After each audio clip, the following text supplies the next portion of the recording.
Assalamu alaikum student, this is the last topic of our chapter first, that is cellular organization. Cellular organisation के अंदर हम लोग sales की तरतीब को पढ़ेंगे। ऑर्गेनाइजेशन का मतलब ही तरतीब ही होता है, तो हम इसके अंदर सेल की तरतीब को पढ़ेंगे। फिर इसके अंदर हम ये भी पढ़ेंगे कि सेल की कितनी टाइप्स होती हैं, या उसके साथ साथ हम लोग ये पढ़ेंगे कि सेल को कौन से बड़े 5 ग्रुप के अंदर डिवाइड किया जाता है। क्योंकि मैंने पहले भी इसको थोड़ा सा डिस्कस किया था कि इस दुनिया के ऊपर जो मौजूद जानदार हैं, चाहे वो कोई एनिमल हैं, प्लांट्स हैं या माइक्रो ऑर्गेनिज़म है, अल्लाह ताला ने इतनी ज़्यादा तादाद में लिविंग थिंग्स को बनाया है जिसको हम एक साथ नहीं पढ़ सकते। अपनी आसानी के लिए साइंटिस्ट क्या करते हैं, उनको ग्रुप्स में तकसीम कर देते हैं। तो इस तरह से हमारे पास टोटल जो ग्रुप्स हैं वो 5 हैं। हम उनको 5 किंगडम्स भी बोलते हैं, 5 किंगडम सिस्टम भी कहा जा सकता है उनको। जो मेजर ग्रुप्स हैं उनके अंदर प्रोकैरियोट्स हैं, उसके साथ साथ प्रोटिस्ट है, फंजाई है, हमारे पास एनिमेलिया है और प्लांटी है, मतलब प्लांट्स और एनिमल्स के ग्रुप्स हैं। तो इस तरह से हमारे पास ये 5 ग्रुप्स हैं जिनके अंदर तमाम लिविंग थिंग्स को डिवाइड किया जाता है। जितनी भी ऑर्गेनिजम्स होते हैं उनकी बॉडी सेल से बनी हुई होती है, लेकिन यहाँ पे हम देखेंगे कि सेल की बेसिक टाइप्स क्या हैं। तो हमारे पास जो सेल की बेसिक टाइप्स हैं वो 2 किस्म की हैं। एक को हम लोग बोलते हैं प्रोकैरियोटिक सेल और सेकंड हमारे पास होता है यूकैरियोटिक सेल। सबसे पहले हमें प्रोकैरियोटिक सेल को अंडरस्टैंड करना है कि जो सेल होता है, हमने पहले भी पढ़ा था, उसके अंदर मुख्तलिफ़ किस्म की ऑर्गेनेलीज होती हैं। ऑर्गेनेलीज मीन उसके स्मॉलर पार्ट्स होते हैं। तो एक हमने पार्ट पढ़ा था न्यूक्लियस, जो कि सेल के बिल्कुल सेंटर पे मौजूद होता है। ये हमारे पास प्रोकैरियोटिक सेल है, ये यूकैरियोटिक सेल है। तो पहले हम प्रोकैरियोटिक सेल को करते हैं कि हमारे पास ये सेल है। सेल के अंदर हम लोगों को वरासती मादा नज़र आ रहा है जिसको क्रोमोसोम्स का नाम दिया जाता है। तो यहाँ पे आप लोग देख रहे हैं कि क्रोमोसोम सेंटर में आज़ादाना मौजूद है, उनके ऊपर कोई लाइनिंग शो नहीं हो रही, कोई इसके ऊपर कवर शो नहीं हो रहा। यहाँ पे जो हमारे पास यूकैरियोटिक सेल है, वहाँ पे सेंटर में क्रोमोसोम्स बनी हुई हैं, धागे की तरह लाइनिंग लगी हुई हैं, उसके ऊपर एक लाइन है, कवर है, जिसको हम लोग बोल सकते हैं कि ये न्यूक्लियस का कवर है। ये कवर यहाँ पे, लेकिन यहाँ पे हमें कोई इस किस्म का कवर नज़र नहीं आ रहा। हमें तो बाहर से एक लेयर नज़र आ रही है, हमें ये सेल नज़र आ रहा है, और सेल के ऊपर हमें कहीं पे भी कोई यहाँ पे लाइनिंग या इसके ऊपर इसकी मेम्ब्रेन या कवर नहीं नज़र आ रहा। तो ऐसे सेल जिसके अंदर वरासती मादा तो मौजूद होता है लेकिन वो किसी कवर में बंद नहीं होता, तो इस किस्म के सेल्स को प्रोकैरियोटिक सेल्स कहा जाता है। प्रोकैरियोटिक सेल ऐसे सेल्स होते हैं जो ज़्यादातर यूनिसेल्यूलर ऑर्गेनिज्म के अंदर आप लोगों को फाइंड होंगे या पाए जाते हैं, क्योंकि इनके अंदर वरासती मादा तो यहाँ पे ड्रा मैंने किया है, पढ़ा है, लेकिन उस वरासती मादे के ऊपर यहाँ पे कवर होना चाहिए था, वो कवर इसके अंदर मौजूद नहीं है। तो ऐसे सेल्स जिनके अंदर वरासती मादा मौजूद होता है लेकिन वरासती मादा किसी कवर में, किसी मेम्ब्रेन के अंदर बंद नहीं होता, तो ऐसे सेल्स को प्रोकैरियोटिक सेल्स कहा जाता है। यहाँ पे नेक्स्ट जो हम लोग पढ़ेंगे वो हमारे पास यूकैरियोटिक सेल्स हैं। यूकैरियोटिक सेल्स के अंदर वरासती मादा मौजूद होता है और वरासती मादे के ऊपर अपना एक कवर होता है जिसको न्यूक्लियस मेम्ब्रेन कहा जाता है। तो यहाँ पे हमारे पास ये न्यूक्लियस मेम्ब्रेन ऊपर मौजूद है और अंदर क्रोमोसोम्स मौजूद हैं। तो इस किस्म के सेल्स को यूकैरियोटिक सेल्स कहा जाता है। तो यहाँ पे हम लोग अब मेन जो टॉपिक करने लगे हैं वो सेल्स के बारे में करने लगे हैं कि सेल ख़ुद को कैसे तरतीब देंगे, कैसे वो ऑर्गेनाइज होंगे। अब हमें टाइप्स का तो पता चल गया कि एक सेल की टाइप होती है उसको प्रोकैरियोटिक सेल्स कहते हैं, सेकंड्स को यूकैरियोटिक कहा जाता है। सिर्फ फ़र्क क्या होता है, एक के ऊपर कवर होता है, मेम्ब्रेन होती है न्यूक्लियस में, और एक न्यूक्लियस के ऊपर कोई मेम्ब्रेन नहीं होती। सेल्स जब ऑर्गेनाइज होते हैं, इसके 3 ऑर्गेनाइज होने के, तरतीब पाने के तरीके हैं, जिसके अंदर सबसे पहले हम लोग पढ़ेंगे यूनिसेल्यूलर ऑर्गेनाइजेशन। यूनी का मतलब एक होता है, तो सेल्स की हम कुछ ऐसी तरतीब यहाँ पे पढ़ेंगे जिसमें सेल एक ही सेल खुद को तरतीब देता है और किसी भी ऑर्गेनिज्म की बॉडी को बना सकता है।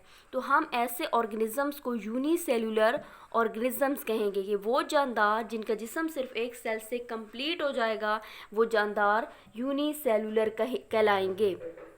हमारे पास इनकी एग्जांपल्स हैं कि यूग्लिना है, हमारे पास अमीबा है, ये कुछ ऐसे जानदार हैं जिनका जिस्म सिर्फ एक सेल से बन जाता है और इनकी ज़िंदगी की जितनी भी एक्टिविटीज़ होती हैं, मतलब खुराक लेना, खुराक को डाइजेस्ट करना, या मतलब जो भी इनकी बॉडी की एक्टिविटीज़ होती हैं वो एक सेल के अंदर ही होती रहती हैं।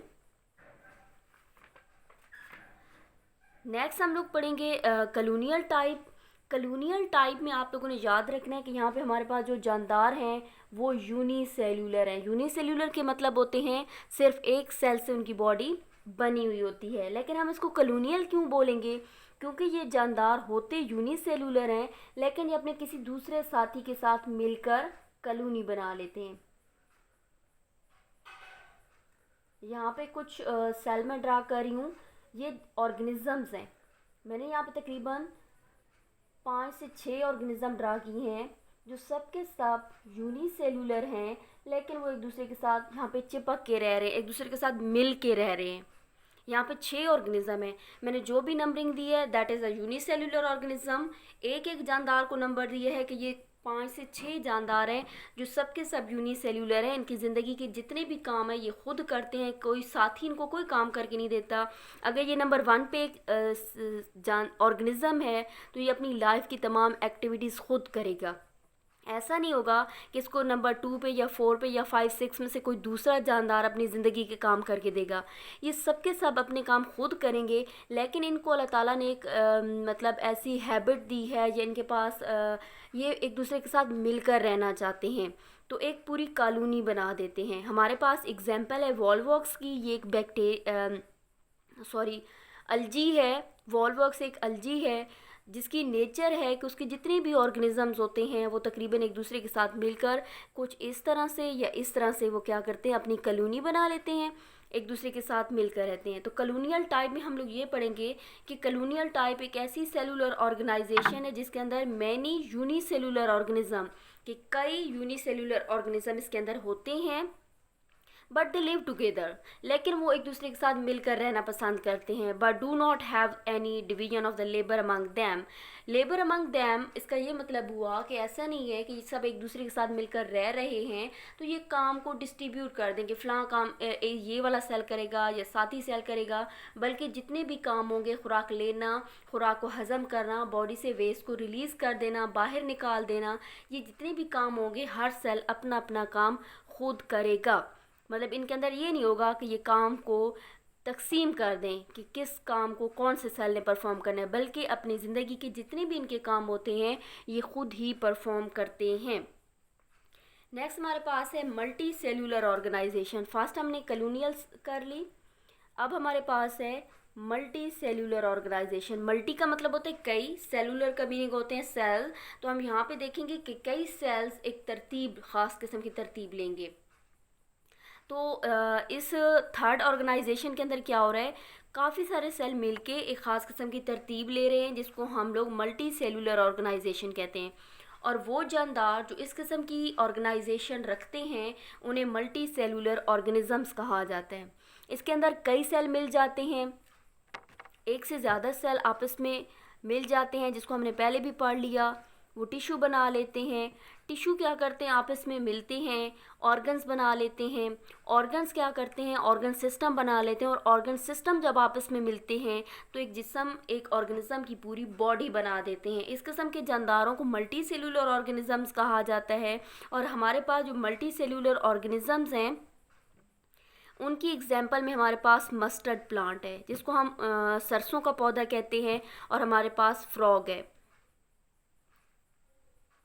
ये दो ऐसे लिविंग थिंग्स हैं। मस्टर्ड प्लांट हमारे पास एक प्लांट की एग्जांपल है, उसके बाद फ्रॉग क्या है वो हम लोग एनिमल की एग्जांपल ले रहे हैं। ये दोनों ऑर्गेनिज्म ऐसे ऑर्गेनिजम्स हैं जिनकी बॉडी एक से ज़्यादा सेल से मिलकर बनी होती है। मतलब इनके अंदर कई सेल्स होते हैं और सेल मिलकर टिश्यू बनाते हैं, टिश्यू मिलकर ऑर्गन बनाते हैं, और ऑर्गन क्या करते हैं, वो मिलकर ऑर्गन सिस्टम बनाएंगे और इनकी बॉडी का पूरा सिस्टम चल रहा होता है। तो हमने यहाँ पर याद रखना है कि जो मस्टर्ड प्लांट है ये इसको साइंसी नाम भी दिया जाता है जिसको ब्रासिका कैम्पेस्ट्रिस का नाम बोला जाता है, या आप ये कह सकते हैं कि आम ज़बान में हम इसको मस्टर्ड प्लांट कहते हैं, लेकिन साइंस के अंदर इसको ब्रासिका कैम्पेस्ट्रिस कहा जाता है। ये एक ऐसा पौधा है जो मोस्टली सर्दी विंटर के सीज़न में हमें दिखाई देगा अपने माहौल में। और इसको खुराक के तौर पर भी इस्तेमाल किया जाता है, इसके सीड्स को भी इस्तेमाल किया जाता है और वहाँ से ऑयल वगैरह निकाल कर इसको यूज़ किया जाता है। फिर हमारे पास फ्रॉग है। फ्रॉग को भी साइंसी नाम दिया गया है जिसको रैना टेग्रीना कहा जाता है। फ्रॉग के अंदर अल्लाह ताला ने सारे सिस्टम्स रखे हुए हैं, रिस्पायरेशन का सिस्टम है इसके अंदर, डाइजेशन का सिस्टम है, मतलब खुराक को हज़म करने का सिस्टम है, फ्रॉग के अंदर रिप्रोडक्शन का सिस्टम है। तो फ्रॉग के जितने भी ये सिस्टम है ये टिश्यू से मिलकर बनते हैं, ऑर्गन से मिलकर बनते हैं। तो फ्रॉग हमारे पास एक मल्टी सेलुलर ऑर्गेनिज्म की एग्जाम्पल है।